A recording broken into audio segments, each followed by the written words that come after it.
let's go for it. Right. The first one was, I saw in the newspaper on Saturday, this creased shirt you could leave the house in and it irons itself with body heat. What's the answer? I've been wearing it for half an hour. Yeah, but that's your skin underneath. How does it work? It's still creased. Well, what they do is they treat the cotton. Cotton is quite long-stranded material, and you can get very long-stranded material. You treat it so the strands stay in line. When you wash it, the heat makes them bad hair day, really. Right. And then, after a while, with the heat of your body, they come back in line. Oh, they should do. I'm not sure it's true. Okay, might not work so wonderfully. That's Okay, the second question was... The Hair Bears. Richard Bacon said the Hair Bear bunch. There was the Hair Bear. Their names. Hair Bear, Square Bear, Booby Bear. Right? And they lived in K Block 9. It was Hanna-Barbera, 1973. Okay? Fantastic, there's your answer.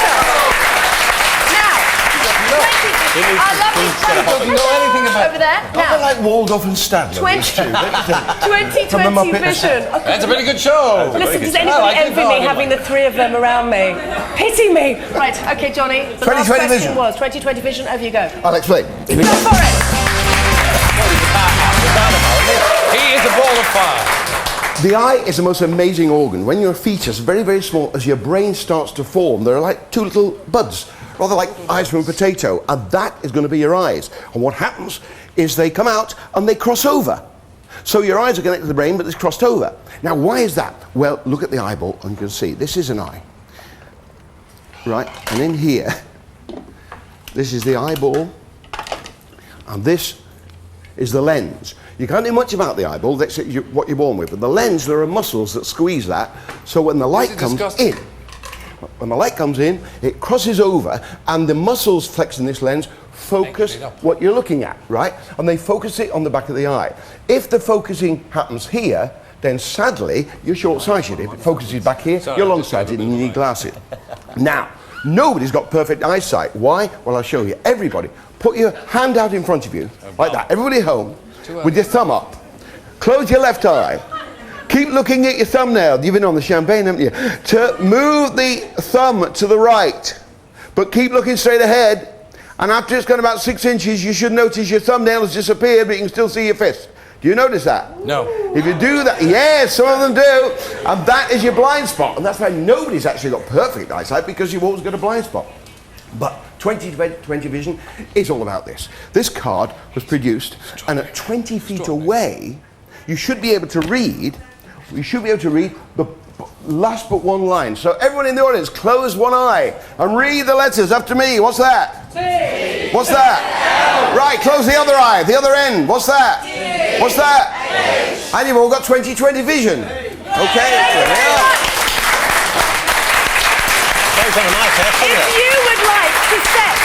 If you would like to set Johnny Ball a question, we got 3 questions every single day, 45 minutes to get the answer. Give us a call right now, 08705 100 I hope all this is not too exciting for you. 08705 100 755.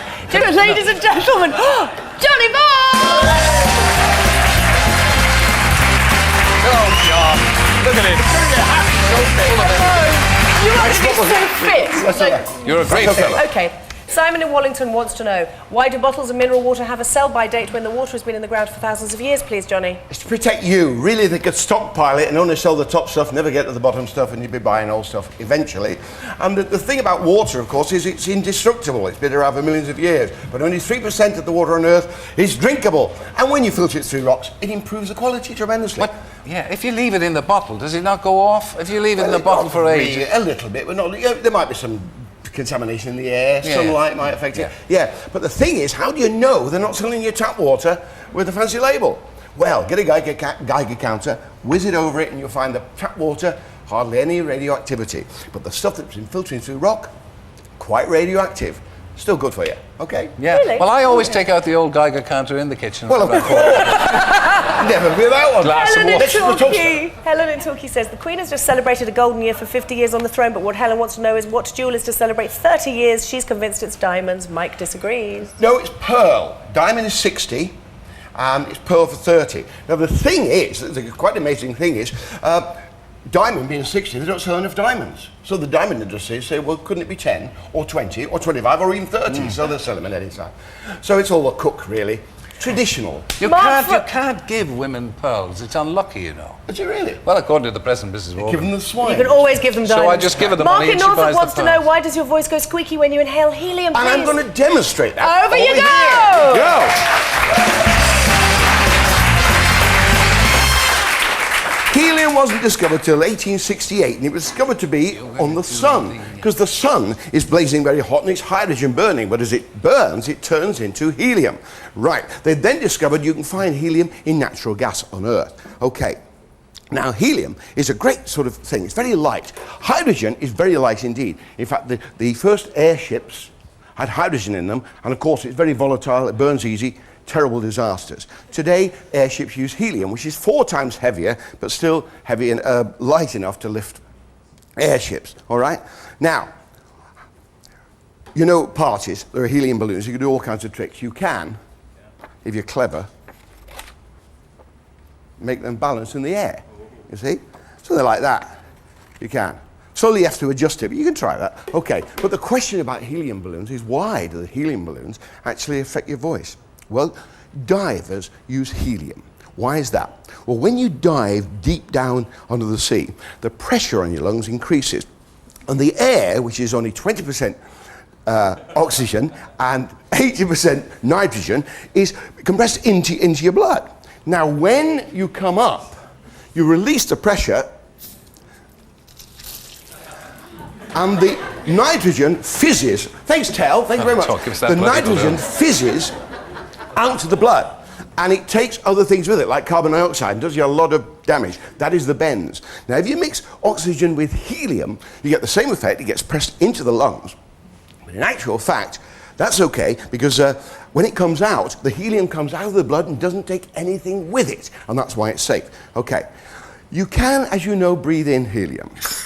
It is not advisable to do it much. Oh, go on, John. But Get a mouthful in. You see, because it's 4 times lighter than air, when you breathe it in, it actually makes your voice very light. That's because a big bell goes boing with a very deep sound, and a little bell goes dink. Well, what you've done is release the volume of air, or reduce the volume of air, and that makes it all like that. The danger is this: if you try that, be very careful. A little is fine, but be very, very careful. Because if you cut the oxygen off from your system, you're in trouble. Cut the oxygen off from the brain and you will die. So be very careful with the helium, but have fun. Okay? Come on, John. Run over to John. If you'd like to challenge Johnny, then give us a call. 0705107 Any question you want? Any questions that you want answered. Any question? Look, Debbie from London, Eric McCormack signed the bitter tissue that his beautiful face has been on. May I? Look at that. No, don't you dare! Don't you dare! What? That's Debbie's. That's Debbie's bitter tissue. Okay. There we go. Look, Honestly. actually, do you know what? I'll tell you what, I'm going to tear this up, Debbie, because there's a signature twice. So if anybody else wants Eric McCormack's signature, there it is, and call me right now. The first person to call right now, 08705 100 755. That's the number. Is going to get the other one and as a big well. thanks to our guest today, Eric McCormack, who's great. Chiropractor Matthew Bennett. Good guest. Please join us tomorrow. We're going to be live at 11 o'clock again, when we're going to be talking travel writer.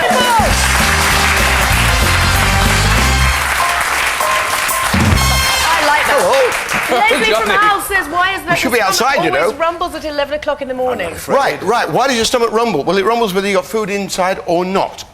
You've got a muscle here, you've got your tongue and your throat, and you can feel it forcing the food down. At the other end, there are other muscles, and you can feed them, forcing the waste matter out, can't you? But there are muscles all the way down to 30 feet of your intestine, and there are muscles all the way. You don't feel the rest. They are moving the food down naturally, and that's the gurgling, is the air that's trapped that gets out all the time. Now, it's very important you have food in your gut. Absolutely. Because you also have acids secreting, right? And you must, if you're anorexic, then you really must have food in your gut, because the acids will eat away. So colonic irrigation highly dangerous. Your body goes into spasm if there's no food, because it has to move the acids. So it's very dangerous. So really, whatever. So that was Terry again. So that was Terry again. So what you must do is really just let nature take its course and trust thank it. you for that. Very interesting. What does the suffix stan mean in Pakistan, Uzbekistan and Afghanistan? Pakistan, well, the stan is land. It's Urdu for land. And in 1930-31, they had a conference, and a chap, whose name I can't read, a chap came up with the fact that the people who were going to people Pakistan were the Punjabis, who are Afghanistans, the Kashmiris, the Sinds, and the Baluchistans, you see. And he thought, Pakistan. And he offered it. And the great thing is, in Urdu, Pak is pure land. Pakistan. Wonderful, thank you very much. The next one, why does our hair turn grey when we get older? I'm off.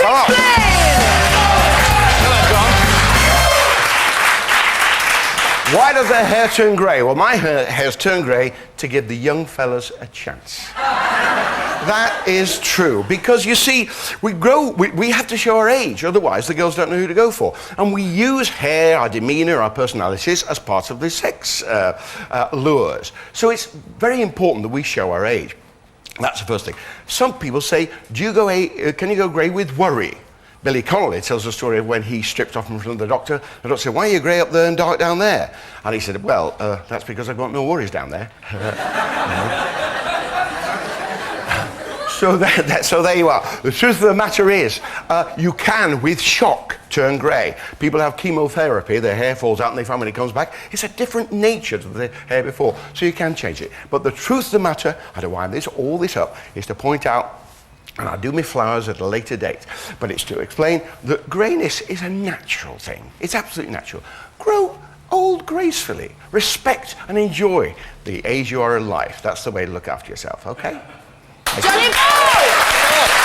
Now, if you would like to challenge Johnny, then please call 08705 100 755. 08705 100 755. I think it's fantastic. You know, you can ask him anything at all and he always finds out the answer. Terry and Gaby at 5.tv. That's the email address. A big thank you.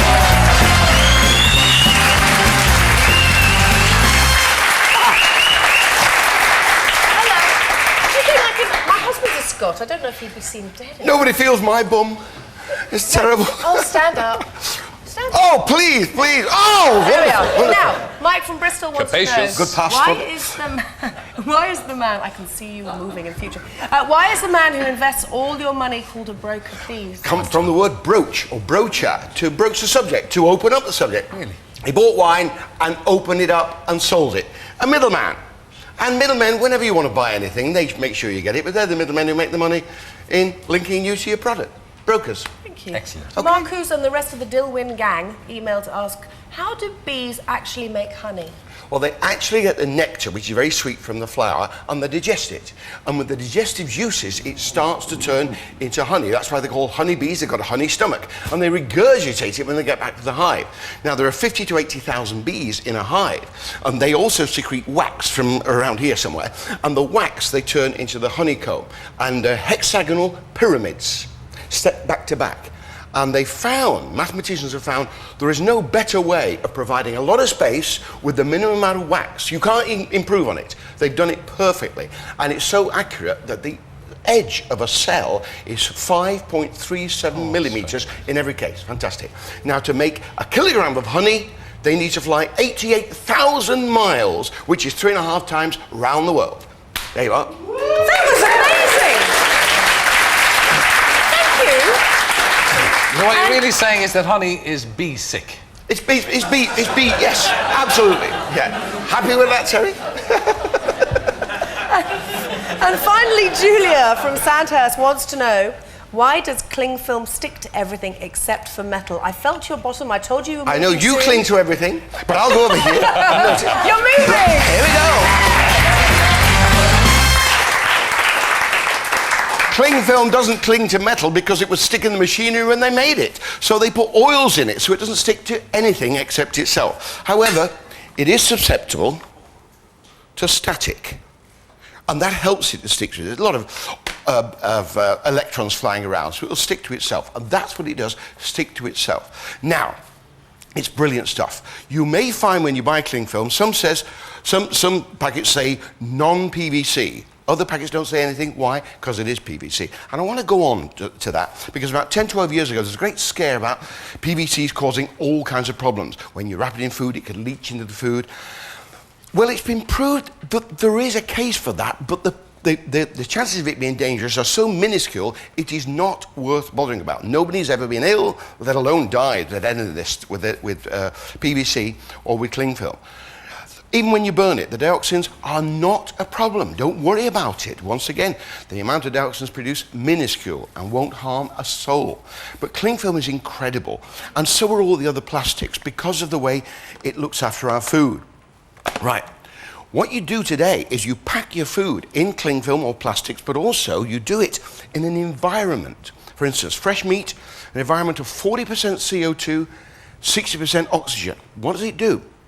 Keeps it red, keeps it moist, keeps it definitely free from microbes, and improves the shelf life by about 2.5 times. Whereas other products might be secured in a different atmosphere, an atmosphere that is 25% CO2, 75% nitrogen. Why? Well, in this case, you keep all the oxygen away. Nothing will rot without oxygen, like nothing will burn without oxygen. Keep the oxygen out and it won't rot, and you improve the shelf life of some products from 3 to 4 days to 21 days. It's incredible. PVC is amazing. You can make park benches from it, you can make cling film from it, or you can make tiny medical instruments. When premature babies are born, if they have to get in their veins, they use PVC tubing to do it, and it's perfectly safe. Without PVC and without these plastics, the world will be a much poorer place. Have faith. Have faith in your plastics. Have faith in technology, because it's making a better world for everybody and making us a lot happier. Okay? Thanks, Johnny. Well done, Johnny. If you would like to challenge Johnny, if you'd like to challenge Johnny, then please give us a call. 08705 100 That goes for tail as well. Or email Terry and Gaby at 5.tv. And as you've now gathered, you can ask him anything you like. at all. Yeah. Okay. He answers everything. He knows everything. He does. Johnny Ball knows it all. A big thank you very much Have to we all come to our the guests. end of We it? have. It goes too quickly. Oh, go on. Or do you go Where and is sit on the table Johnny with us? Ball?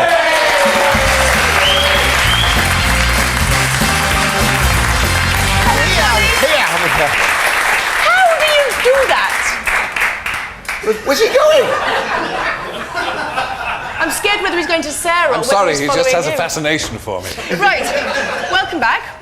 Thank you very much. John in Shenfield wants to know, where does the phrase, Terry, stop looking at Sarah. Where does the phrase Dutch courage come from, please? Dutch courage. Well, in 1666, the Dutch actually invaded this country. They won a naval battle and they got to Chatham, burned about 5 ships. Since then, we haven't had a lot of love for them, so we accuse them of drinking all the time. So Dutch cousins are your drinking mates. Dutch concert is singing. Dutch nightingales, frogs. Because they reckon the Dutch can't sing, so they sound like frogs. And isn't it amazing? This is a wonderful thing. And Dutch courage, Terry, as you will know, is taking the old snifter. And that's what I need desperately. Because if Sarah and I are going to be an item, I'll need a drink. Nothing, nothing to do with My Old Dutch, which was an old song, that and short for Duchess. Okay. Or William of Thank Orange. you. Dawn from definitely. Cardiff emailed us and asked, how do they put the eye in a needle? The hole in the bit of a needle. And that's right, it's the hole, because I went back and looked at the email, and it's the hole in the needle. Right, so what they do, now, it's amazing. What they do is they make the metal and they roll it through dyes, which gets it thin, right? And then it meets a mandrel, and the mandrel actually splits it. Oh, this is one of those earwax things. Yeah. You realise the wax you're getting out is the wax from the paper. I just thought I'd tell you. Right, so there you are. Not all of it. So not all of it, not all of it, but some of the most of it. However, there you You've are. ruined the whole thing. You've ruined it. The whole thing is These ruined. are the facts, folks. These are the facts. All I can do, I only deal in facts. Right? So, then they were... Did you just hear what he said? No. Never mind. I'll have some myself in a minute. Right. So there we are. Now, Disgrace. about 30 years ago, an American company said we've made the smallest needle, and a British firm called Ackles and Pollock made a sleeve to go inside it, which still had a hole down the middle. But today, needles are very fine because they can actually divide cells in living tissue with little pipette tubes. And those tubes, how thick? The outside is 2/100,000ths of a millimetre. The inside is 1/100,000th of a millimetre. And a millimetre, and that thickness is about 1/6,500th the width of the human hair. Thank you for that one. Wow. Okay, finally, Jay from Dymchurch. What is point blank range? Point blank range, coming up. He shall explain.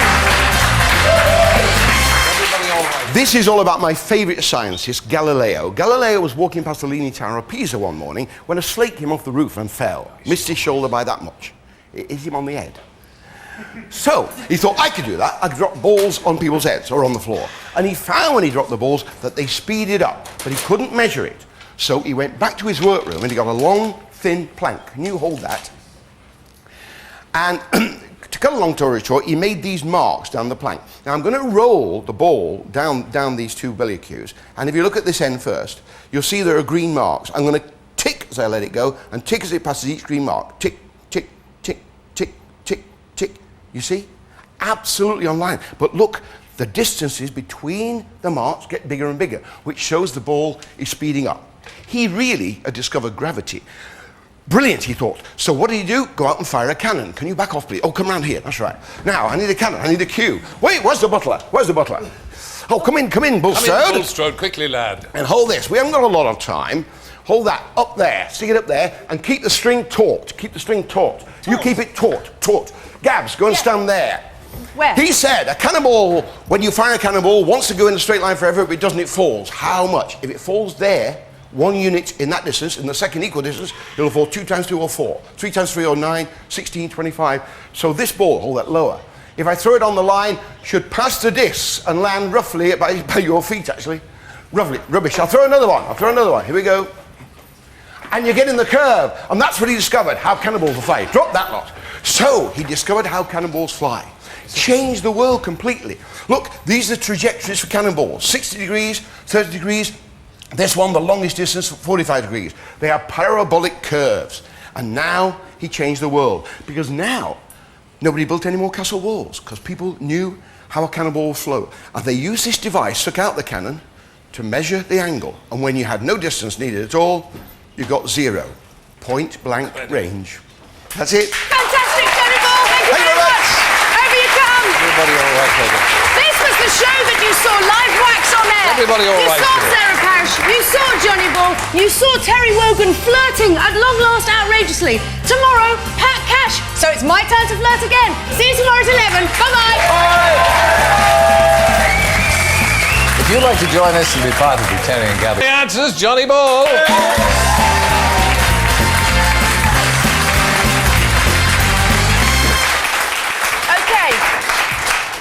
Welcome back. Thank you very much. Caroline in Dundee wants to know. Look, we've got a drink for you there. I know. Caroline in Dundee It's imported wants to from know. Lebanon, you know. Lebanon barley water. Well done. Where did the tennis phrases love and juice please come from? Well, it started in France, you see. The game started in France. A man called Wingfield produced a game called Sfaristiki in 1833, and that became lawn tennis. But we kept the French phrases. So love comes from l'œuf. Really? It was an egg. It's the shape of the yeah. number, 0, you see. That's why you only get 1 egg in a French calf. Yeah. Because an œuf is an œuf. Forget it. Right, juice. Juice Worked is, for me. Juice means 2 more points. That's what it means. Juice is 2. So there's 2 more points. The scoring, 15, 30, 45. When they started scoring, they used a clock face. 15, 30, 45. really? And then they scrapped the clock face and they scrapped the 45 and made it 40, and that's Are that. these genuine answers or do you make them up? Absolutely He genuine. knows everything. Stuart Turnbull emailed, says, what were the names of the original crew of the Star Trek Enterprise? Well, everybody knows that, I'm Starship sure. Enterprise. Starship Enterprise. Everybody knows this, I'm course sure. they But actually, there were 2 pilots, and only 2 actors actually survived the pilots. One was Derek Nimoy, as Spock, and the other, I'm sounding like you. That's It very wasn't tell. Derek Nimoy, it was Leonard Nimoy. Leonard Leonard Nimoy, Nimoy. yes, there you are. Who was Derek Nimoy? I'm thinking Derek of. Okay, yes, and the other one was Barrett, the girlfriend of Gene Roddenberry, the producer, who married him later. That's why she survived. Is that But the Uhuru? crew, everybody knows the crew. The crew were Kirk, Captain I wanted to marry him. Spock, McCoy, the doctor, McCoy, Scotty, the engineer, and then there was Chekhov, Uhuru, The and dilithium Sulu. crystals. Wonderful, thank you very much for that. And finally, we can I have hold an her, email son? from Les and Mandy Flack. Can I hold her, Captain Who Kirk? want to The know? dilithium crystals. Why do wheels do this. on... Shush, you two, I'm quite sorry. frankly. Why do wheels on cars look like they're going around in the opposite direction than they actually are? If you would like to explain. Will do. You've got. It's all to do with a thing called persistence of vision, right? I've got here a bird cage and a bird, and if I swing them about, you'll see that the bird cage is the bird is in the bird cage. How does it work? Well, your eye isn't seeing continuously. Your eye is updating information every 30th of a second, all right? Now, what happens when you're going down... yes, I know what I can explain to you. Your television picture, that's being updated every 50th of a second. And you can check that the two are working against each other by now, at home, doing that in front of the television. Do that, and you should see several fingers in front of the television. Do it faster, they get further apart. That's because the difference in the speed at which the information is being updated. When you're on the motorway, what happens? Say, because you're seeing everything in a 30th of a second, say a wheel goes from there to there in a 30th of a second, then your impression of the wheel will be that it's not moving. But the spokes are moving, but they seem to be always in the same place. However, if it's moving slightly faster, then it might go from there to there in a 30th of a second. And the next one to there. So you get the impression the spokes are moving forward. If, on the other hand, it's moving from there to there in just less than a 30th of a second, it would get to there, then to there, then to there, and you get the impression it's going backwards. You can see this with this tape deck, this gramophone. I know what it is. It's my son-in-law's cash machine. This is Norman Cook's cash machine. And what we've got here... Do a bit of scratching for me. 4 sets of blobs. When I started going, you should see, there's a red light shining on them, you should see the centre blob, the big blobs, are staying in position. They're staying in position, which shows it's going at 33 1/3 revs. If I can speed it up or slow it down, Johnny. and that's how you get it. So that's why you see it, because of persistence of vision. Thank you. That's why you see wheels going backwards or forwards on the Thank you, motorway. Johnny. Okay. Thank Well you done, very John. much. Just to tell you, Annabelle Croft, the Ross versus Henry, Jonathan Ross and Kim Henry alongside Britain's most beautiful ball girls on Monday the...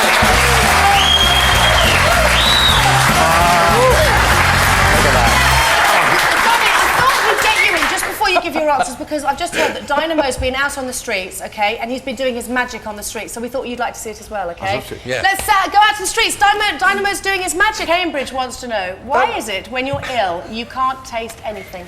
Well, first of all, your tongue copes when you're ill, and that sort of covers your taste buds. And you've only got sort of 4 taste buds that taste sweet, salt, sour, and bitter, right? But however, up in the nose, you've got smell sensors that are very, very powerful. You can be trained to sense 1,000 different smells. So they help. So when the food comes to your mouth, you smell it, and that gives a clue to the taste, so you know what things taste like. You try closing your eyes and your nose and getting people to pop food in your mouth, and you'll be amazed that you won't be able to tell what it is very easily. Okay? So when you've got a cold and you can't smell, then you really can't taste, and that's the answer. Oh, I'm sticking my tongue out at me. Thank you very much. Chris from Manchester wants to know, when the very first clock was made, how did they know what the exact time was? Well, they were very good at telling time. The Egyptians used to tell time. They divided the day into 12 hours and the night into 12 hours. But because in summer the days get longer, the hours actually were gradually longer in summer at daytime and shorter at night time. But they covered that. They were very good at this. When in Britain, when clocks were first invented, they were very clever also at that, because they set their clocks by the sundial, and every town had a sundial. In 1841, when the Great Western Railway linked, I'm sounding like you again, linked Paddington with Bristol, 120 miles away, they found that the clocks are about 12 minutes behind in Bristol from London, you see. So they found all that out. Is that So why they the were very trains good are at late that. all the time? And that's probably why the trains are late even to this day. That's right, yeah. Thank you very much. And I have to say, Dermot's face throughout that. Right And now. Steve from That's Wickford wants to know, why do we use carbon dioxide to make our fizzy drinks? Johnny Ball will explain. Big one. Yes, I'll give you that.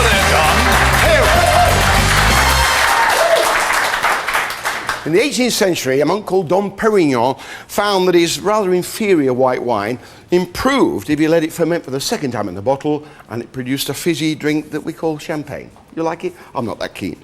But he didn't know what the fizz was.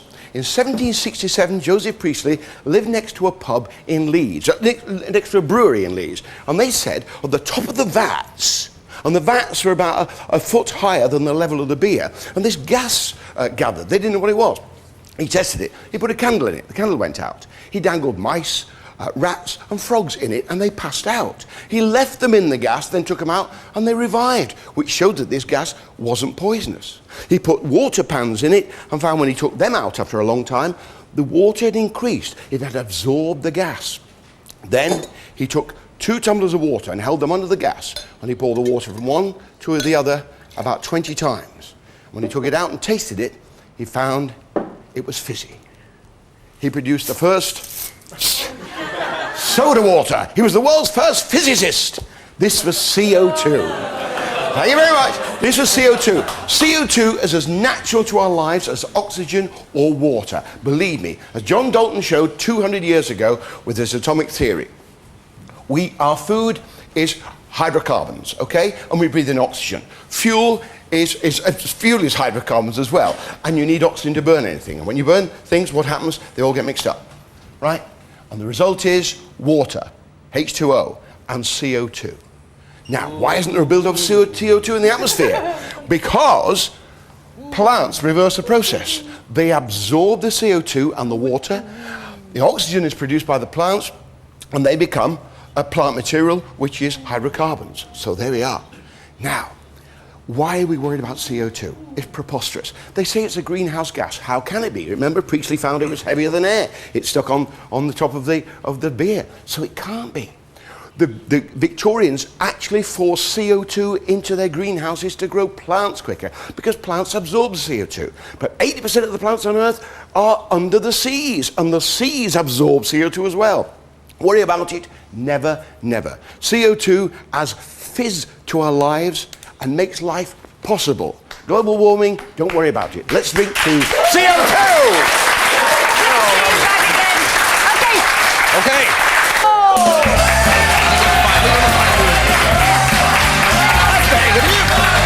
I'm fine here. Look at that. Let me get in the vodka. This?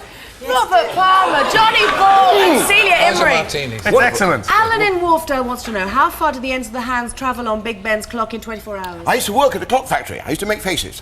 And Big Ben's long hand is 14 feet. You double that to get the diameter, multiply by pi, 22/7, and you multiply that by 24, and you find it goes 650 meters in a day. Right.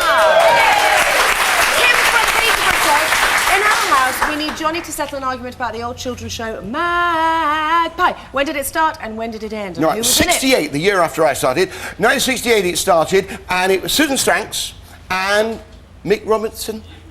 No, it wasn't. It was Tony Bustable who was the first one. And Pete Brady and Doug Ray took over from him. There you are. Thank you very much. And finally, Adrian Houghton, I'm sorry if I'm pronouncing your name incorrectly. Is it true the pyramids are built in line with the stars? Johnny will explain. No, it's not. Before man could build, he had nothing to do at night but look at the stars. And he loved the stars, and he saw patterns. For instance, the Great Bear. And he found these N2 always pointed to Polaris, the star in the heavens that didn't move, the North Star.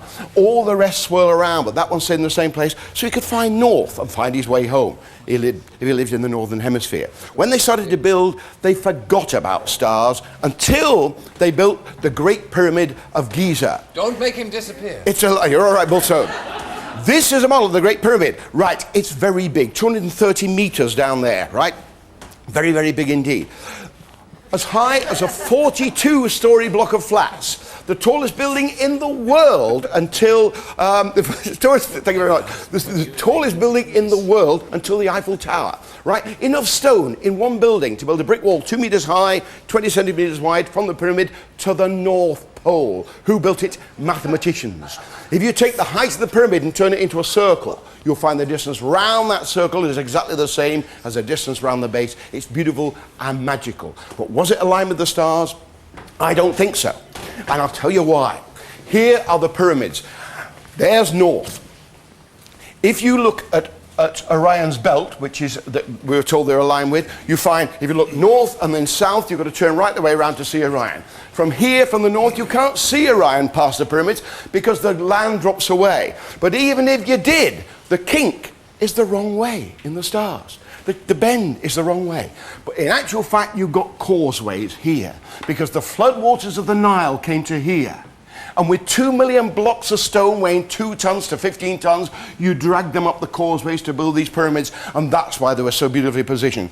Always so the sun could get at them from the south, but also so that they were near to the pyramids. We don't have to mess around with claptrap about the stars. We have to marvel at the only surviving of the 7 great wonders of the world, the Great Pyramids on the Giza Plain.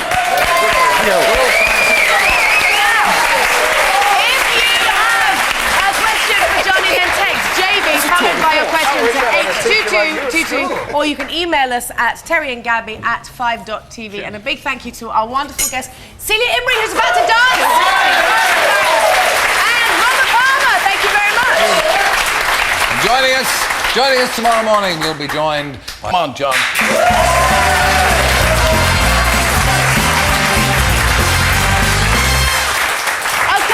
Okay, Johnny. Yes. Norman Waghorn. By the way, Johnny, Donald. How are you? Yeah, we met before. I really get to sit When we were beside both you. undercovers. Norman Waghorn. I Waghorn. really get to sit beside you when you're damned attractive. You leave all the men alone. What is wrong with that? Norman Waghorn from Dover wants to know, where does the phrase "kick the bucket" come from? French. We think it's French. Boucher, bucket. A trebuchet was a beam that was unbalanced. And also a yoke or a beam was a boucher, a bucket. In Norfolk, they still call a yoke a bucket. And from the yoke, or from this boucher, they used to hang animals ready for slaughter by the heels. And they didn't like it, so when you cut their throats, they would kick the boucher. Kick the bucket. Kick the boucher. Stephanie Tuesley from Glasgow says, why do men have nipples? You love that, don't you? Nipple. We have mammary glands because we're mammals. That's what it means. How? People who breastfeed, you see, and we breastfeed. And in actual fact, the embryo, the baby, has already got... No, because your X chromosome arrived and turned you into a man. Oh. Well, nearly. That was and lucky. anyway, so there we are. So that's the reason, you see, but we have nipples because we're in the embryo, we have nipples before. Really Some people have more than 2. Terry has 3. Terry has 3. That's another good He was sign. exposing himself earlier. Scaramanga had... I had some nipple jewellery, but it's fallen off. Oh, is it fallen off? Oh! It hurt! No, don't. No, I won't. not Can't Johnny. bear that. Have you got more than 2 nipples? Be honest, have you really? You can check Yes, sometimes. 1 in 20 people have 3 nipples. 3 nipples, or even 4. There's a lady The in man- our village, the I man won't with mention the her golden name, gun. I believe has 4 nipples. You usually find them just below this one, round about there. I've got a little mark. Or is it there? Yes. It could be. I don't know. I'm going to be Thank ill. you for that one. And finally, Simon Dyke from Bristol asks, my dad has a toy on his desk that has silver balls that swing backwards and forwards without batteries. How does it work? Newton's cradle, that is, and I'll show you. You'll explain!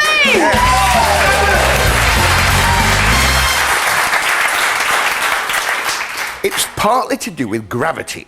Here I have a tin lid. If I put it on my arm, it's balanced in a state of inertia, being pulled by gravity and held up by my arm. If I remove my arm, I can catch the tin lid. That's because it falls slowly at first and then speeds up. And the person who sorted that out was Galileo. He really discovered gravity, but he didn't name it. Newton did that. When Galileo was 17, he was in Pisa Cathedral, and they used to leave the doors open on days like this when it was hot, and the wind used to blow through and keep them cool. But it swung the chandeliers, and having nothing better to do, he went tick, tick, tick, tick, tick, and then the following week, stronger wind, tick, tick, tick, tick. Following week, hardly any wind, tick, tick, tick, tick. And he said, it's the same tick. It's always the same tick. It's amazing. He also noticed that it doesn't matter what you do with the pendulum, it won't swing higher than the height it swings to out there, all right? He found all that out. He was 17 when he discovered that. He was 65 or thereabouts when he said, I know, we could put this in a clock. But it was too late. He was blind and nearly dead, and somebody else did it. However, all right. Poor chap, he just missed it. Now, Newton's cradle, how does that work? Well, what you've got is 5 pendulums, 5 balls. You need to apply energy, and it's all about how energy works. You cannot create energy. You've got to get it from somewhere and use it to advantage. You can change it once you've used it. So I'm going to use my energy to lift 2 balls, right? Now they've got potential energy. Don't worry, Terry, they're not yours. Now they've got potential energy. If I let them go, that energy turns into kinetic energy, or the energy of movement, and the balls start swinging. And if they're lined up well, they'll swing like that. And what happens is, you've got the force of 2 balls coming down, and that energy is transferred to the 2 balls at the other end, because it's the same amount of energy. But when you do it, you can hear click, click, click, and the balls bounce off each other and create heat, and you lose the energy. You lose the energy slowly, and that's why eventually they stop. But that's all it is. It's to do with energy. Newton's cradle!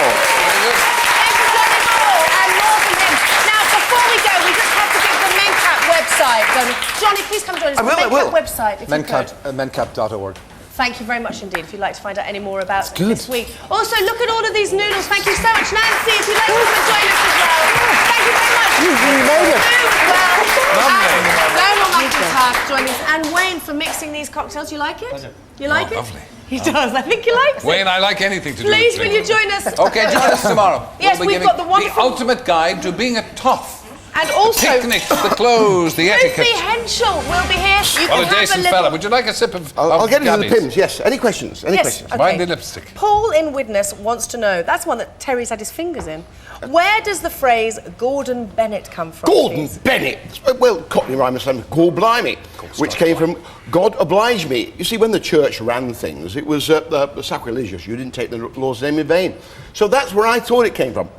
But we found there was a James Gordon Bennett who was the editor of the New York Times about 130 years ago. And Livingstone got lost in darkest Africa.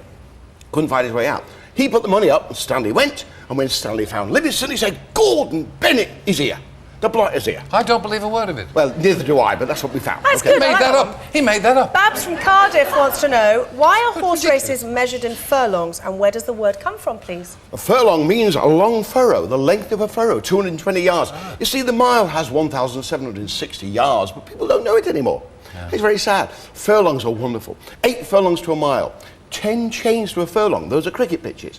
Many allotments are still measured out in chains. You check. Yes. Okay, 4 rod poles or perches per chain. This wonderful system we had, and then the funny French people came and stuck us with the metric system about 20 years ago, and it's all gone. It's very sad. Except at Ascot. Ascot never loses its colour, you see. Damned frogs. Thank you very much. And finally, Mary, from Newcastle wants to know, how does hydroelectric power work, please? Well, Johnny will explain. For hydroelectric power, you need tall mountains, deep gorges, very fast, forceful flowing rivers. You get those in continents. For instance, Niagara. In continents. Niagara, for instance. Nikola Tesla made the first hydroelectric power plant about 130 years ago, again, in Niagara. It's still working today. But Britain, we haven't got the mountains. We haven't got the rivers. So we can't have hydropower. Or can we? This is a lake in the mountains in Snowdonia. This is Dinorwig. It was a small mountain lake, but they built it up so it holds more water. And what you have here, a lake at the bottom and a pipe. And electricity from the local power stations, the nuclear power stations, pump the water up overnight. Very cheap electricity overnight, and it pumps it up. And what you've got is a huge toilet. Because all you do is you let it go in the morning. Now, water falls with more force the further it drops. Right. And this water is going to drop 500 yards, 450 meters. And it's incredible. Go to Dinorwig and see it. It's fantastic. What they've got is turbines. The water flashes past the turbine and spins them. This is a turbine here. You see it spinning around? Now, in a power station, you use steam to spin it round. They use water. Same thing happens though. It spins magnets weighing about 80 tons, and the magnets spin past coils. The coils are in pairs. Each pair is linked, so the magnetic field pushes the electricity that way, then the other way. So you get alternating current. It turns 25,000 revolutions per second. The water comes out here, 85,000 gallons a second. Coming down here, produces 800 megawatts of electricity over a period of 5.5 hours. How much electricity is that? That's enough electricity for 5.5 hours to run the whole of Wales. Do you know it?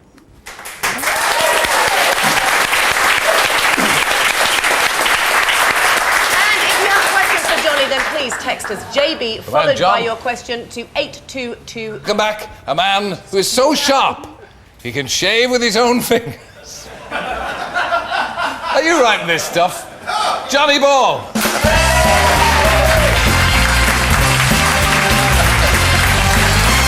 Hey Johnny. I'm looking cool, kid.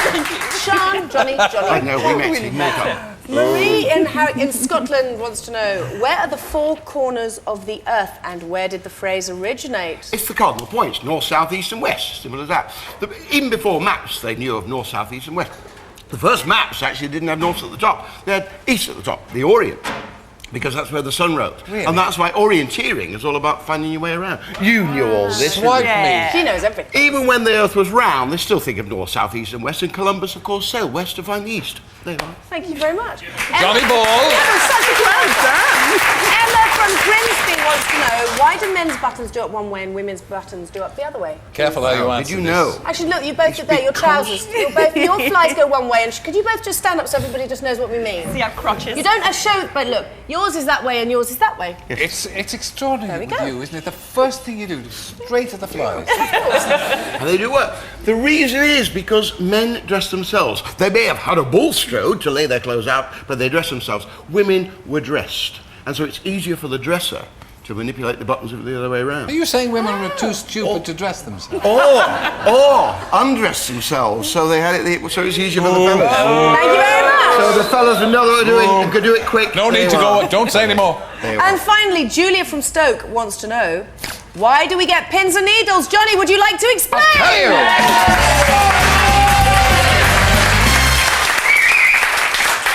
In 1628, I think, William Harvey discovered that the blood went round the body. In fact, it has to go a long way because your veins divide and divide and divide into capillaries. And your capillaries are so small, there's so many of them, that their surface area is the size of a football pitch.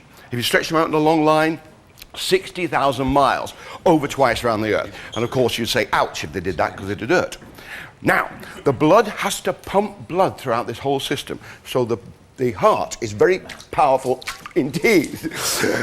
And actually, a heart, if you open it up, can pump blood about 6 to 8 feet in the air. It's very powerful. But it actually doesn't always pump blood around the whole system. For instance, you're talking about keeping cool today, and the system does it for you.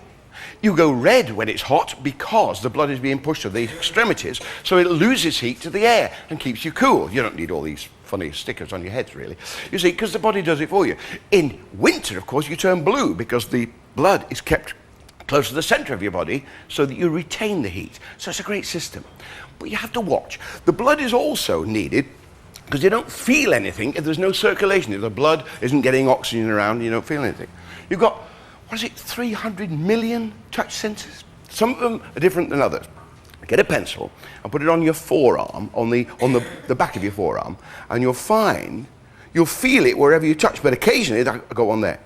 You feel a very cold sensation, and that's a touch sensor that will detect temperature, and it's quite incredible. Right, the touch sensors need blood. So you go to sleep on your arm, cut the blood off, you wake up, your arm's dead. You have no feeling at all. But the blood has to open up the capillaries, and it pushes and pushes, and the capillaries open up. The sensations that haven't been getting to the brain suddenly get there en masse, and you get pins and needles.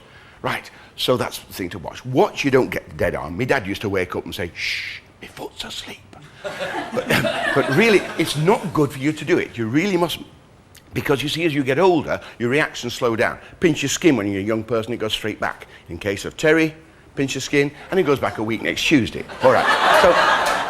So you've got to keep exercising to keep all the capillaries opening and closing all the time, because it could be dangerous. Because you can get very close veins, or you can get thrombosis. And my teacher at school told me, oh, you're a thrombosis. I looked it up, and it said a bloody clot that messes up the system. If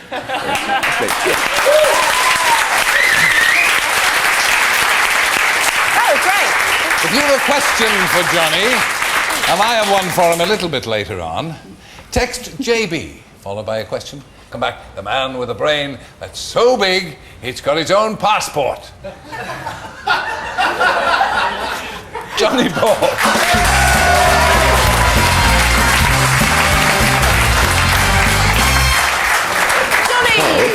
Yes? He's going to be with you for a whole week. So Oh, wonderful, Helen wonderful. from Epsom wants to know, where does the phrase mad as a hatter come from? Mad as a Hatter. Oh, right, Mad as a Hatter. Well, in 1865, Lewis Carroll produced Alice in Wonderland. I mentioned Mad Hatter, but it was already old hat by then. Because hatters, you see, in getting the shape, the felt, moving the shape, they would use mercury. But as they ironed it, the mercury would turn to Mucus. Poisonous stuff in the air, right? Mercury got up the nostrils and slowly, not quickly, but slowly sent them back. It gave them vital stamps. That's That amazing. is a hat. Vitus dance is no joke. Catherine from Dartford wants to know, why do race meetings have ladies' days, please? Why not? Because it's fun, and you have the big race day, the ladies' day, then the weekend days, and and also it shows that you're keen on the ladies coming because it's a sporting event. Sorry, carry on. And the great thing about Royal Ascot is the way they dress, you see. You see, the formality of the fellas is incredible, and that's because in the early 1800s, I've forgotten his name, Lord Harris turned up in a tweed suit, and Edward VII said, "Hello, Harris, going rat hunting, are you?"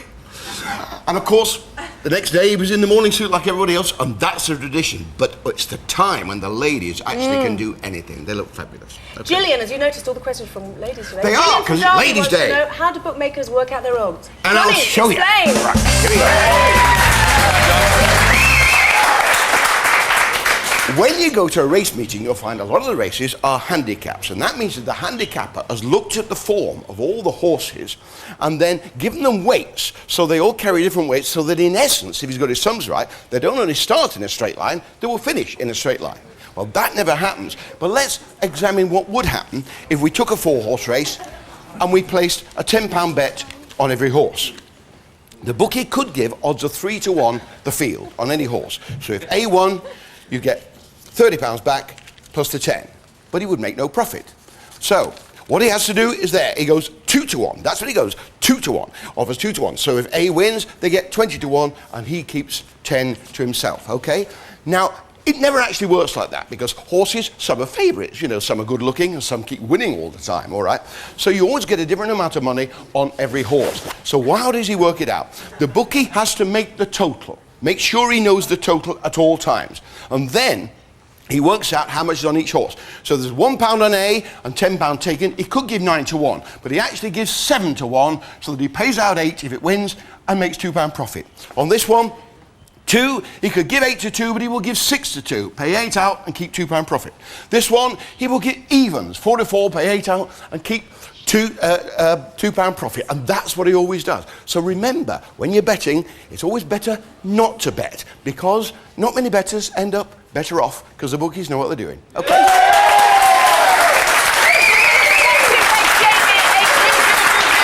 Who is as prized a possession to science as Bjorn Borg's headband is to tennis. Just as wooden, they say. I didn't say that. Johnny Ball.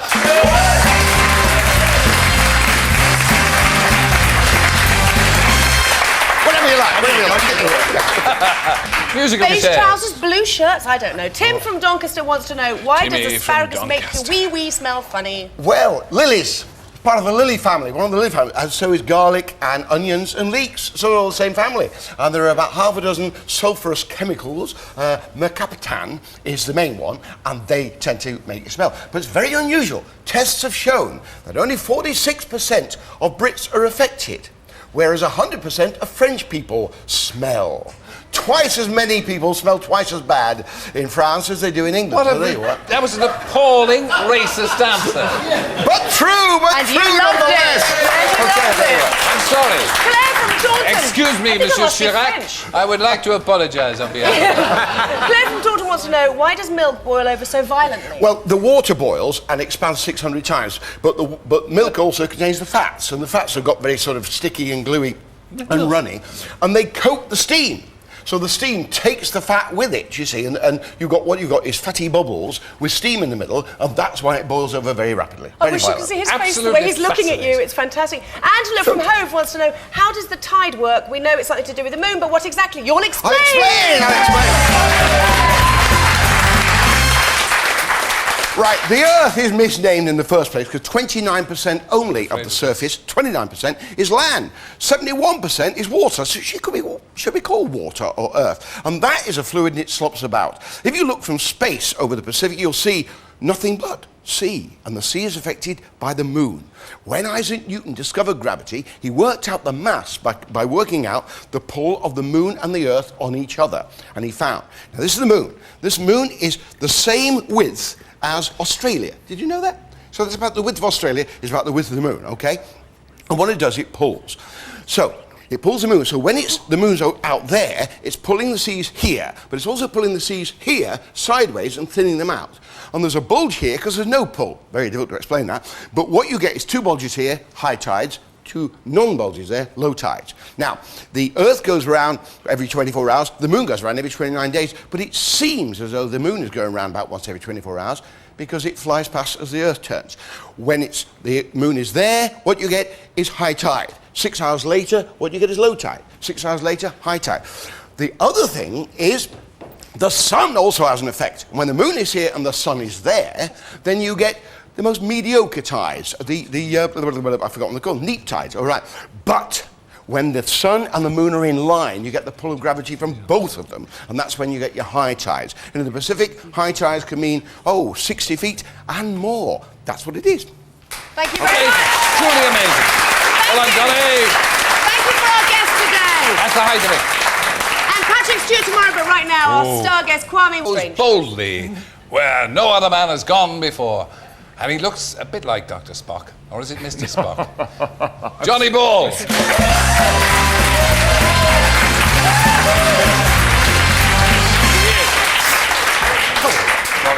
How are you? Very well, very well. The ears that give you away. Lucky am I with you three. Mark Curtis from Norfolk wants to know, where does the phrase scot-free come from, please? Aye, well, scot-free has got nothing to do with the Scots. It's Scandinavian. Scot was tax, and lot was your apportionment of tax, so Scot and lot. 1832, as recently as that, in Westminster across the road, your taxes were called Scot and lot. And if you didn't pay your taxes, you couldn't vote. But some people didn't pay the taxes and got off scot-free. There you are. Sally Woodward from Birmingham wants to know, is it true that your hair and nails continue to grow after you die? Well, there was a lady called Elizabeth Siddal, the wife of Rossetti, the artist, and she was dug up in 1862 at Highgate Cemetery, and it is said that her coffin was full of hair. Well, if it was, the hair was there when she was buried, because it does not grow after death. You see, your hair and your nails... Not even in your nose? ...is dead. Oh, well, I'll tell you about that. Not even in your nose, because you need blood to get the cells to divide, and without the blood flow, it doesn't happen. But, Terry, salvation for you. Your nose and ears, they do shrink because they dehydrate. And what happens is it looks, as your body shrinks, that your nails have grown, your hair's grown, compared to your body. So in death, Terry, you'll have a retouché nose instead of the great big Irish conch that you've got there. Don't mince your words. Rob Oliver from Fife wants to know... Talk about people in glass houses. What is the maximum speed a skydiver can reach whilst free-falling? John will explain.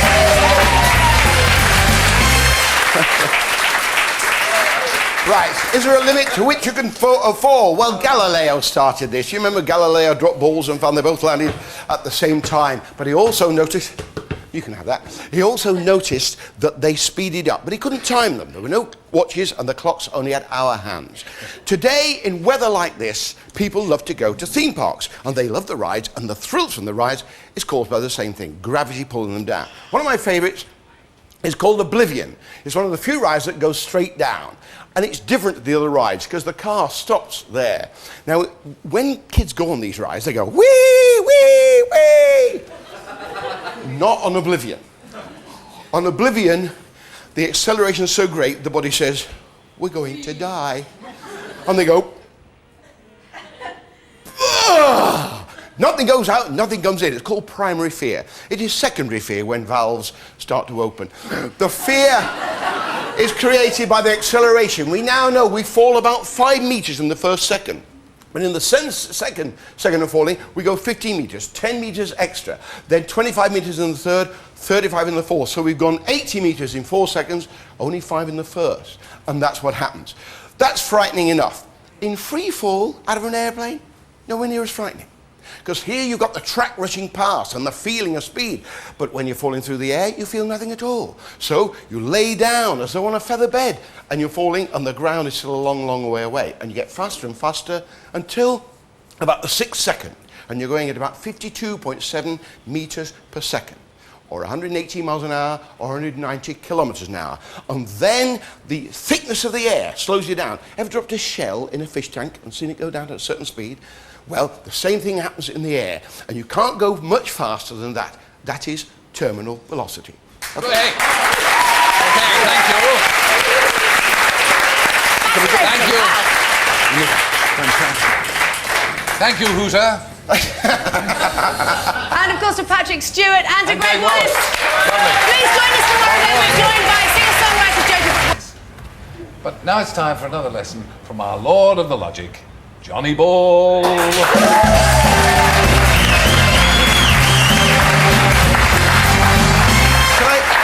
Oh, Johnny.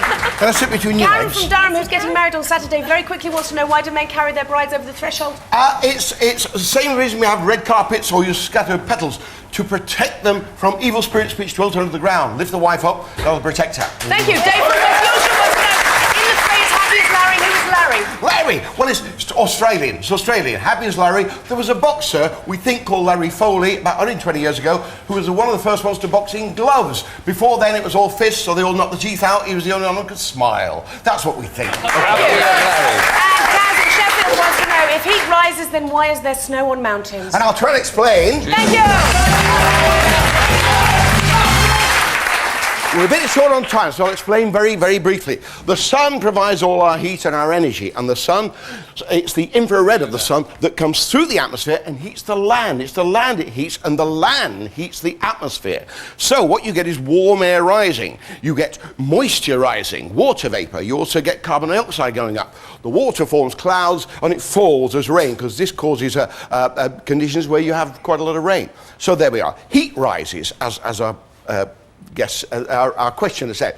However, what happens at the top of a mountain? Well, here, cold air is coming down. The heat from the sun is hitting the ice or the snow, but because it's white, it reflects it. Very little is absorbed. And although it heats the snow, it doesn't heat it to melting point. And there's plenty of snow to dissipate the heat so it stays cold. Also, the atmosphere is only 2/3 the depth of the atmosphere at the top of the mountain, say 2 miles up, as it would be at sea level. So there's less atmosphere, so it stays cool.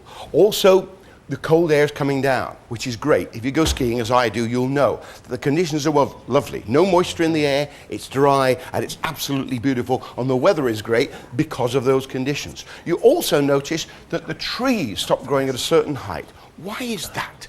Well, it's not the severe weather conditions, it's to do with CO2. The CO2 doesn't get up there. CO2 rises when it's warm, and it's heavier than air, and it falls again. And that's why you don't get trees any further up the mountain, because there's not enough CO2. They couldn't live. Which shows that the science has always known that CO2 cannot be a global warming gas. It has never been a global warming gas. It's totally preposterous. Stick to the science and we'd all be happier. There you are! Thank you very much! Okay. Now it's time for thanks, because it's nearly time to go time. Thanks to Tara Pajama, Jodie Brooklyn, and Giles, the master teacher. I'm winding up my butterfly. A man who can give Carol You Waterman. could wind anything up, really, couldn't you? Terry's talking. Sorry. A man who can give... Sorry, it's the same in my house. A man who can give Carl Waterman a run for our money. Always making off with women's handbags. What? That's ridiculous. What? Johnny Ball? No.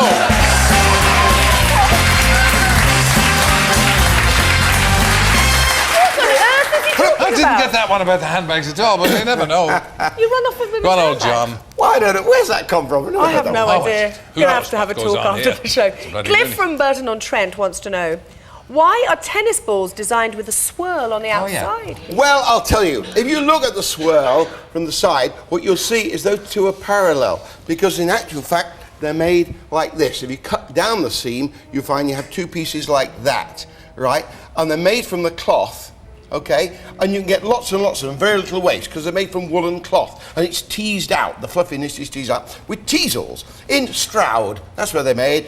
And they're made. And they put this rubber solution on I've it. never seen the inside. Curve them round, and it fits perfectly. Well done, Johnny.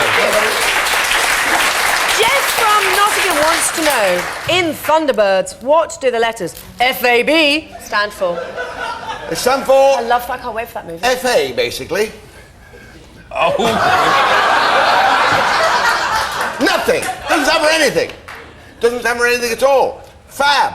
FAB, fab. Perhaps short for fab. That's I what don't it know. is. That was it. That was it. Doesn't stand for anything except when we FAB. were young, fab was important. Wasn't it? Fabulous. Those fab years. Oh, the Yes. fab I know. 60s.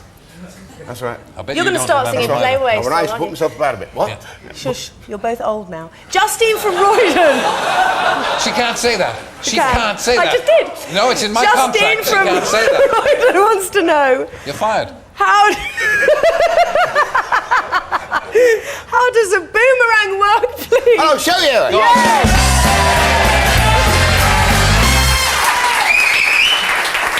Why do boomerangs come back? The first ones didn't come back. 10,000 years ago they were using boomerangs. And the first people who discovered them were the Captain Cook expeditions, the first expedition, and they found that the natives had long sort of scimitars, sort of slightly curved sticks, about 2.5 feet long.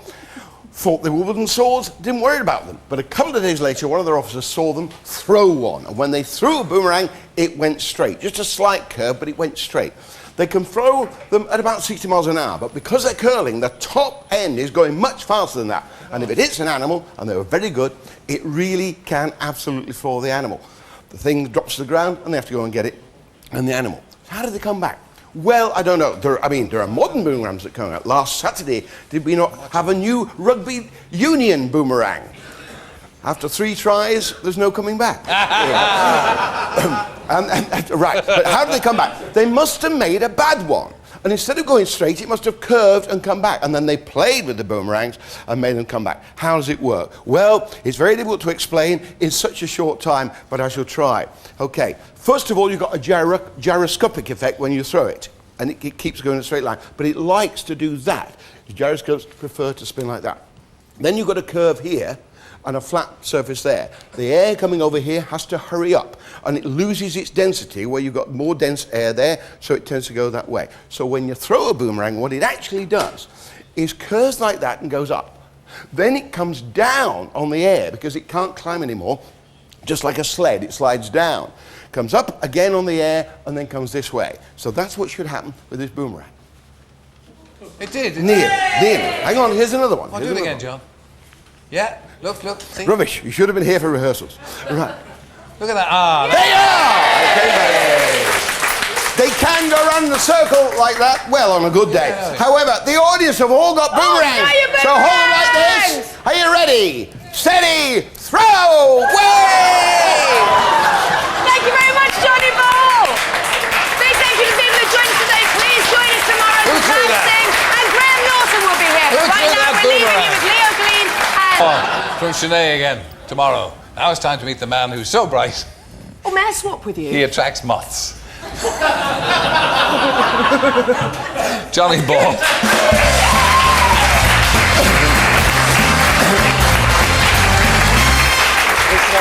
Shall I come over? I don't know. Anyway, you like. Why don't we all I'll come just over. change? Oh, why not? Why not? Gosh, this whole program is I've got to so walk this way. My camera's over there. it's so smooth, this whole program. Okay, hello.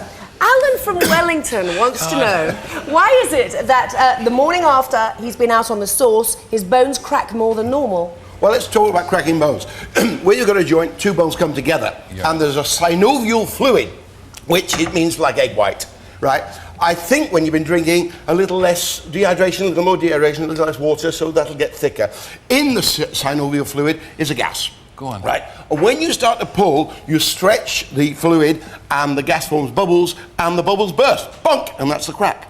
You're That's not what going to happens. start making cracks, are you? And you know, that's it. I'm cracking up to it. That's what it is. And you know that it's that because it doesn't sound like it would be gas popping, but it is, because 25 minutes or 30 minutes later, you can do it again because it takes that long for the gas to get back into the fluid. Fascinating. Thank you Well, very good much answer. for that one. Judith from York wants to know, where does the phrase "mind your P's and Q's" come from, please? There's one idea that P's and Q's could have come from when drink was banned, probably in the States, you know, and you watch your pints and quarts when you were drinking. Oh. But I don't think it's that at all. The printing industry, because when they used to print, lay the press out, all the letters were backwards. And if you weren't careful, you'd get a P instead of a Q and a Q instead of a P. Oh, so you always had to get a P for a Q and a Q for a P. You are so shrewd. Now, Deborah from London wants to know. Damn Oh, good. please. It's damn good. Better over I'm here. so hoping you're going to give me the answer I want to this. Can you really find the end of a rainbow? No, you can't. But don't worry, I'll show you what. Can't say that! You can't find the end of a rainbow because as soon as you move, the rainbow moves with you and it keeps away from you. The great thing about rainbows is when you see a rainbow, it's your rainbow. Nobody else can see that rainbow. Anybody standing next to you sees another rainbow in a slightly different part of the sky. Absolutely true. I don't believe it. Now, how does it work? Well, it was worked out, we were told that schools worked out by Isaac Newton. Load of rubbish. About 50 years before, it was worked out by a man called René Descartes, great Frenchman, and he explained it. He explained the maths. He pointed out the sun is 104 times wider than the earth, so the rays from the sun come in parallel lines, and the rays of the sun pass through your head to the center of the rainbow. Your head is in line with the sun and the center of the rainbow, and that's why you get this perfect curve, because the colors are achieved by the angle at which the light is reflected.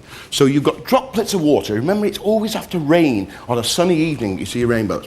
And the light hits a droplet, refracts into it, bounces off the back, refracts again, and comes to your eye. If that angle is 42 degrees, then you will see red. Slightly sharper angles, and you'll see the different colors.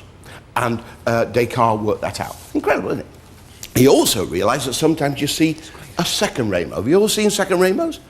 Absolutely. Yes. How does that work? Well, what happens is the light comes into the bottom of the raindrop and reflects twice off the back before it loops across and comes back to your eye. That angle is about 52 degrees for red. That's why you get a double rainbow, okay? Now, the sun is giving tons of radiation, you see, and we only see the visible spectrum. That's the colours. Richard of York gave battle in vain. Red, orange, yellow, green, blue, indigo, violet. I got it, right. All right. And that's what you see. But there's much more radiation that you don't see. There's ultraviolet here, and there's infrared here off the red end of the spectrum. And you can't see it. Except you can see it. Because when you look at a double rainbow, you always see that the sky between the two rainbows is darker than the rest of the sky, and that's created by infrared light that you're not supposed to see. That was discovered by Herschel in Slough. Yes, there you are. Thank you very much. So you see, it's wonderful. Well, I haven't finished. It's wonderful mathematics, you see. And if you're a mathematician, you can get ecstatic over the rainbow, way up high. Why would you want to way up high? Oh. Get the hook. Get the hook. Well, that's all for today. And thanks to our guests, Ron Rifkin, and to Ray Garrett. Yeah, thank you for these. Thank you. Now, please join us tomorrow live at 11 o'clock, where we are joined by one of the big stars of EastEnders, Rudolph Walker. Will be with us tomorrow talking about on-set. There's a rainbow over the House of Parliament. Bye-bye. His brain to science. It's just a shame they didn't give it back. Johnny Ball.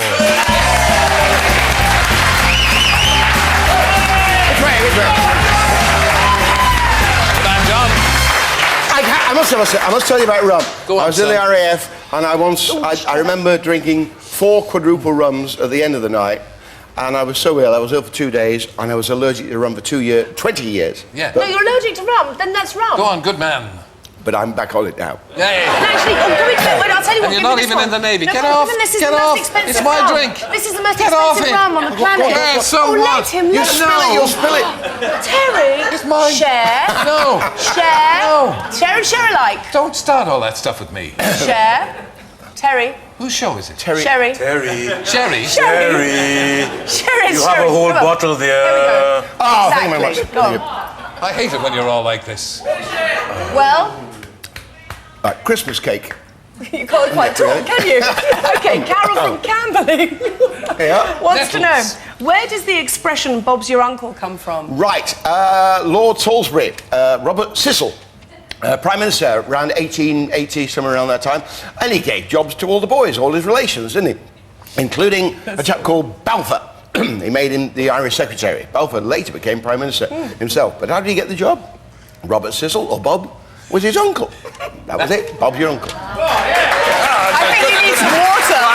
Oh, what the rum, what the rum! I just thought the rum was beginning to get to you. It was. Sarah, so it has some more. Sarah from Lichfield wants to know, has there ever been a Wimbledon where rain did not stop play? Yeah, there have been 17 weeks. I don't know what it's doing to me. Can I try these stilettos? 17 weeks. Right. 17 weeks where it's gone to the third week because of rain in the last century, and 5 where there's been no rain. The two wettest. 85 and 55 were the two wettest, I think. 91 was very wet. That was Cliff's yeah, wasn't it? All right. And this one is cracking, really. This one's very good. It's going to be one of the driest of all. The driest, is it? Jacob says, I was digging in the garden last week and cut a worm in 2. Look at you two. He's gone. He's completely gone. He can't My friend told me that worms can survive being cut in 2. Is it true? They can't survive rum, so if you've got worms, drink rum, all right?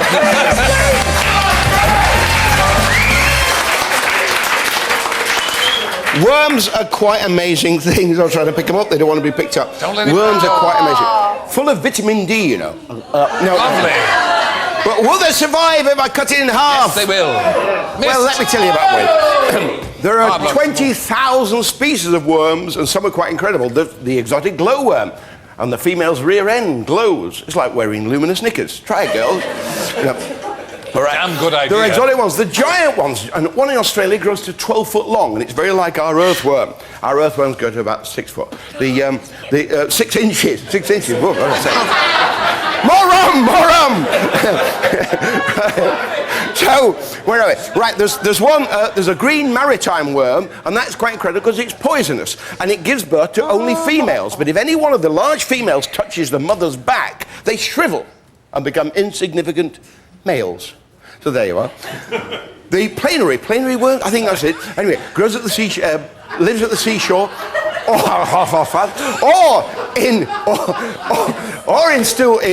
clear water, and they're incredible. Cut the head off, it grows a new head. Cut the tail off, it grows a new tail. Cut the middle out, it grows a head and a tail. Cut it down the middle, and amazingly, it will heal itself up, and both bits will grow a head. So they're quite incredible. But what about our earthworms? Well, let's cut this one in half, and it shall. Oh, go on. No! But if you look at a worm, the inside of a worm, you find it's quite incredible. Can we get in close here? You've got the mouth, and you've got the brain here, and then you've got these long segments, and every one of these segments has got a heart. All those are hearts. And then you've got all the reproductive organs. I didn't tell you about that. I must tell you about that really quickly. How do they mate? They come past each other like that, mucus surrounds them, the sperm and the eggs come out and mix up, and they slide past and leave the eggs in this mucus, which seals up and forms the cocoon. Did he say sperm? Thank you. Johnny Ball, thank you very much! Thank you very much, of course, to our guest today, to Joe and, of course, Rudolph Walker! And good news. Tomorrow we'll be joined by Five's favourite news girl, Kirsten. Have a good day! In the white coat. As we speak, they're untying. They're untying his arms from behind his back. Let me just say that if you're going to spell arms, it's not spelled A-R-S. It can put people off. That can put people off, you know. Johnny Ball!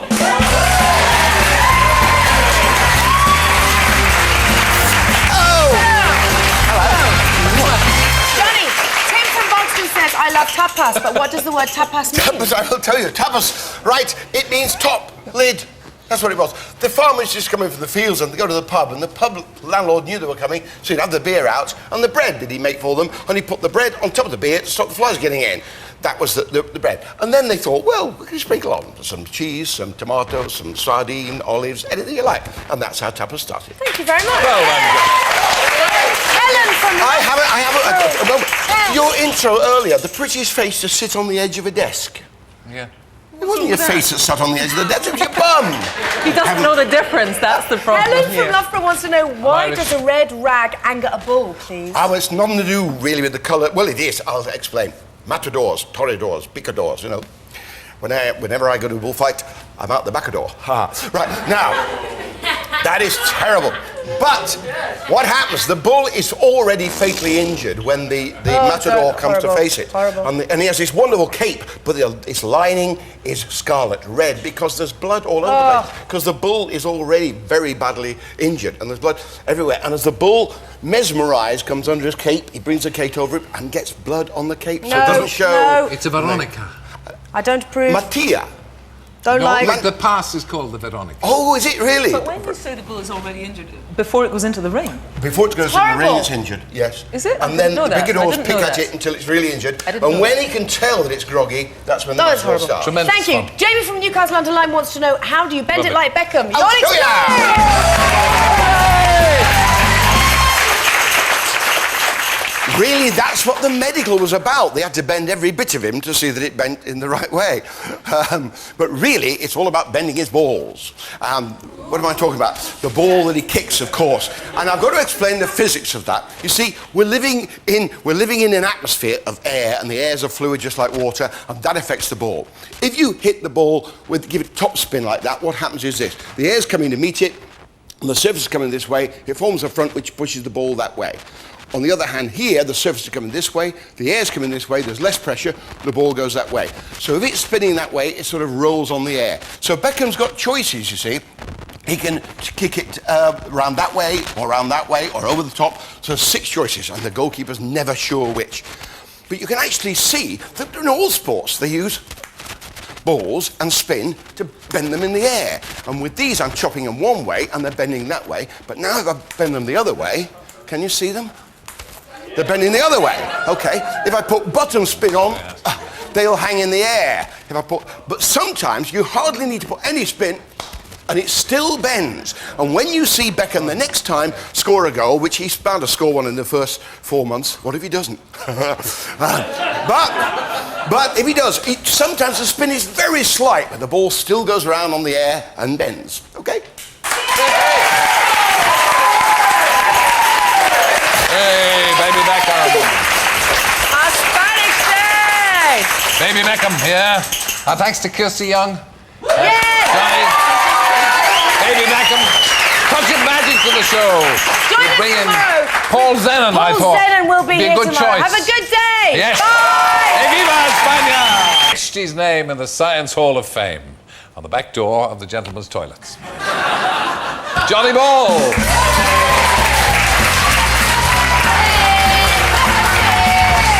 Hi, Johnny. Hello, Mr. Ball! Come on, Johnny.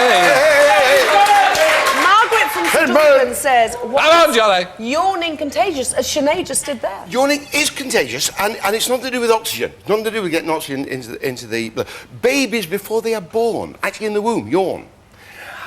That's absolutely true. And it's controlled by the hypothalamus, which is a part of the brain which organises change, and it signifies change. The hypothalamus controls things like when you get excited or aroused in any way. You know, all those changes occur in the hypothalamus. So it signifies change. Basically, we think it's very, very old. Long before man spoke to man, we would communicate, and a yawn would mean, I want to change. I want to do something different. It doesn't mean I'm cream crackered. Not at all. It could do, well, it's change. If you've been exercising, you might yawn to relax. If you're waking up, you might yawn to wake up, and that's what it is. You're making Thank it you up. very You made much, that Johnny. up.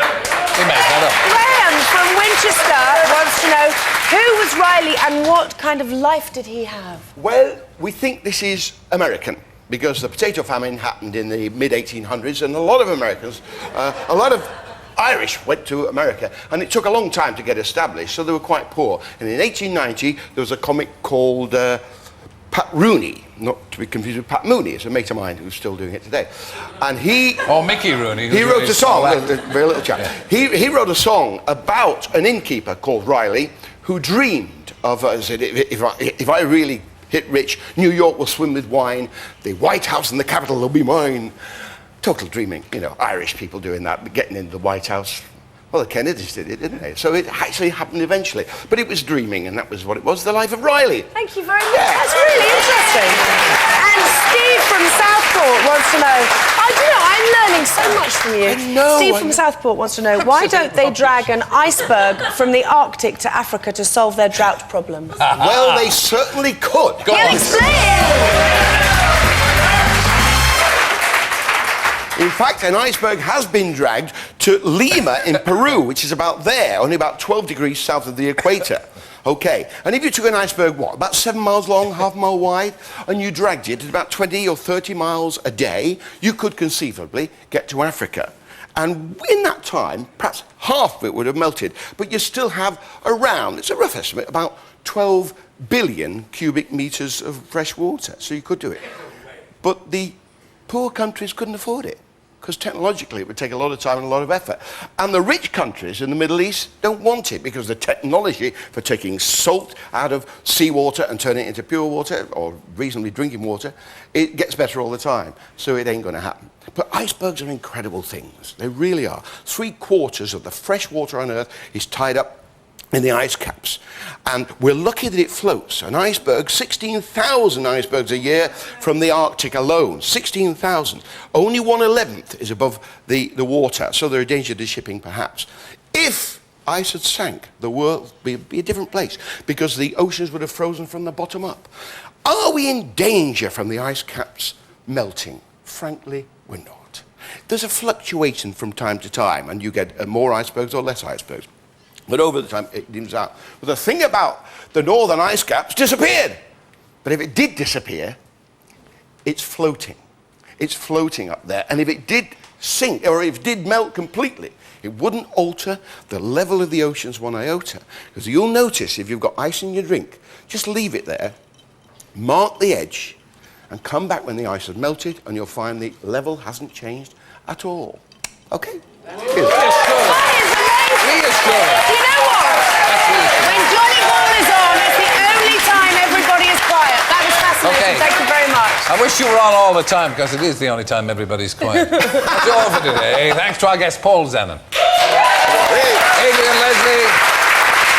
And Professor Gosling. Thank you very much. Please join us tomorrow when we gear up for the weekend of partying in the park with Mystique, You're Happy Happy, and Showbiz Guru Rab Singh will be there tomorrow as well. So we'll see you at 11 o'clock. Have a good day. Bye-bye.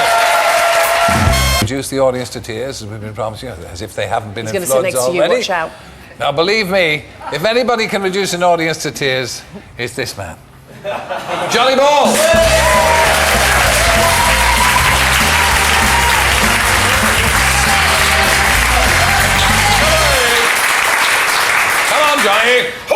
Johnny, just to say quickly, you're 540,083 hours old.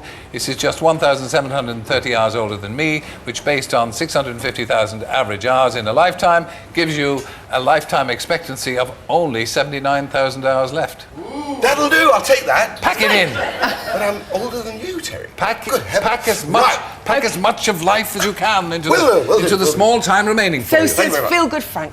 Leo from Eltham says, where does the expression "okay" come from? Well, Ola Kala is Greek for it's okay, it's fine, everything's fine. It could have been Ochai for okay. There was a fellow called Obadiah, I've forgotten his other name, but he stamped things with okay, so they thought it might be him. Obadiah Klingfield. Something like that. That was fellow. Yes, and all correct, a corruption of all correct for okay. But there was an American politician, right, who was called Old Kinderhook, because that's where he came from. and he lost the presidential election in 1840. But they formed the OK Club, and it could have been that. No, I don't think it's that one. So we don't know. Yeah, good. The answer is we don't know. All right. Johnny Bull doesn't know it all. You're fired. But there were some good reasons there. I like them. Madeleine from Daventry says, why is it that I feel really tired if I have too much sleep?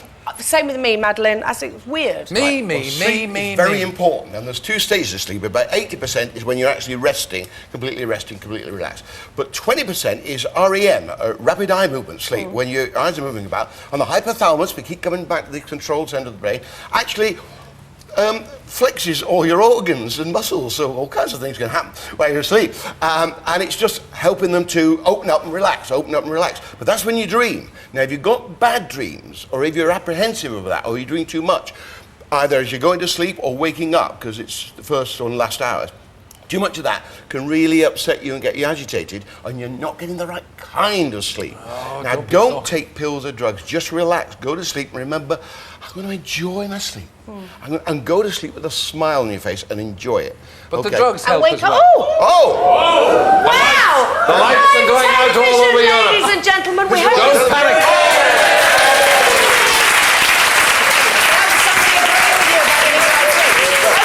Russell from Cambridge. I love live TV. Nasty moment there. Russell from Cambridge asks, why does chopping onions make my eyes water? I'll tell ya! Yeah!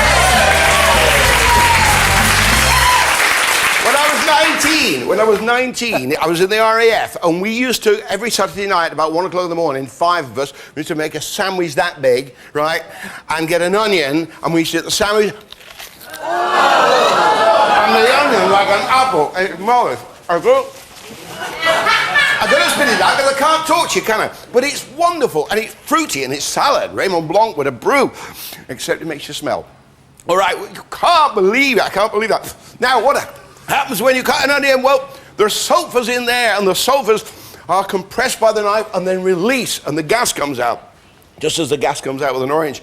And that gas is sulfuric acid, and it gets into your eye. But don't worry, because your tear ducts will wash it away, and that's what shows you're working properly. So enjoy your salads this year, this week, because it's salad week, and enjoy your onions. The only problem is, better be very friends with the people you live with if you've eaten an onion like an apple the day before. Johnny, stay there. Thank you very much.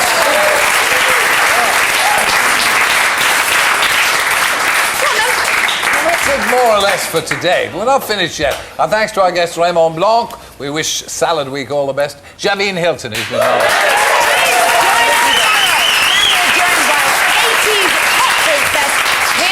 Now a top gardener. We'll see you tomorrow, but let's take it away with the dancer.